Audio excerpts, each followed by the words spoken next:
ನನ್ನ ಹೆಸರು ಚಿದಂಬರ ಅಂತೇಳಿ. ದಕ್ಷಿಣ ಕನ್ನಡ ಕಡೆ ಫಾರೆಸ್ಟ್ ಕಾಡಿಗೆ ಬಂದಿದ್ದೀನಿ. ಇಲ್ಲಿ ನೋಡಿ, ಒಂದೊಂದು ಮರ ನೋಡಿದರೆ ಖುಷಿ ಆಗುತ್ತೆ. ಆದರೆ ಜಾತಿಯಲ್ಲೇ ವೆರಿಫೈ ಮಾಡಬೇಕು ಮಾತ್ರ ಭಾರಿ ಕಷ್ಟ ಆಗುತ್ತೆ.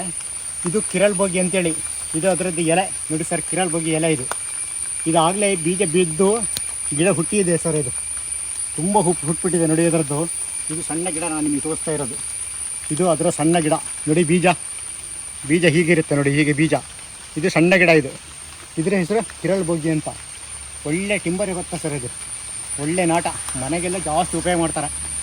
ರೈತರಂತೂ ತುಂಬ ಇಷ್ಟಪಡ್ತಾರೆ. ಇದು ಭಾರಿ ರೇಟು ಕಡಿಮೆ ಇದೆ, ಭಾರಿ ಉಪಯೋಗ ಮಾಡ್ತಾರೆ ಸರ್ ಇದು. ಹಾಗಾಗಿ ಈ ಮರ ಸ್ವಲ್ಪ ಯಾರಾದರೂ ಬೆಳೆಸಿದ್ರೆ ಆಗುತ್ತೆ, ಇಲ್ಲಾಂದರೆ ಬೇಕಾದಷ್ಟು ಕಾಡಲ್ಲಿದೆ.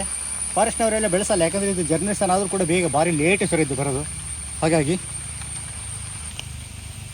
ಮರ ನೋಡಿ ಸರ್, ಫಸ್ಟ್ ಕ್ಲಾಸ್ ಹಮ್ಮಿಕೊಂಡಿದೆ ಮರ, ಅಂದರೆ ತುಂಬ ಹಮ್ಮಿಕೊಂಡಿದೆ, ಭಾರಿ ಚೆನ್ನಾಗಿದೆ ಸರ್. ಇದು ಸೀಡ್ಸ್ ಆಗಲಿ ಮೇ ತಿಂಗಳಿಗೆ ಬಿದ್ದು ಉದುರೋಗ್ಬಿಡುತ್ತೆ ಸರ್. ಮೇ ತಿಂಗಳಿಗೆ, ಜೂನಿಗೆ ಒಂದೊಂದೇ ಬೆಳೆದು ಬಿದ್ದುಬಿಡುತ್ತೆ ಸರ್.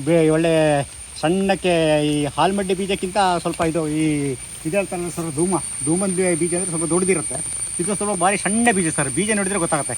ಬಿದ್ದು ಒಂದು 15 ದಿವಸ ಒಳಗೆ ಜರ್ಮಿನೇಷನ್, ಒಂದು ಮಳೆ ಬಿದ್ದರೆ ಸಾಕು ಸರ್, ಅದು ಬೇಕು ಜರ್ಮಿನೇಷನ್ ಆಗುತ್ತೆ ಇದು. ಹಾಗಾಗಿ ಕಿರಳ್ ಬಗ್ಗೆ, ಮರದ ಬಗ್ಗೆ ಸ್ವಲ್ಪ ಇಂಟ್ರೆಸ್ಟ್ ಕೊಡಿ ಸರ್. ಆದಷ್ಟು ಯಾರು ಬೆಳೆಸ್ತಾವರಿದ್ದರೂ ಸ್ವಲ್ಪ ಸಪೋರ್ಟ್ ಮಾಡಿ ಸರ್. ಓಕೆ ಸರ್, ತುಂಬ ಥ್ಯಾಂಕ್ ಯು.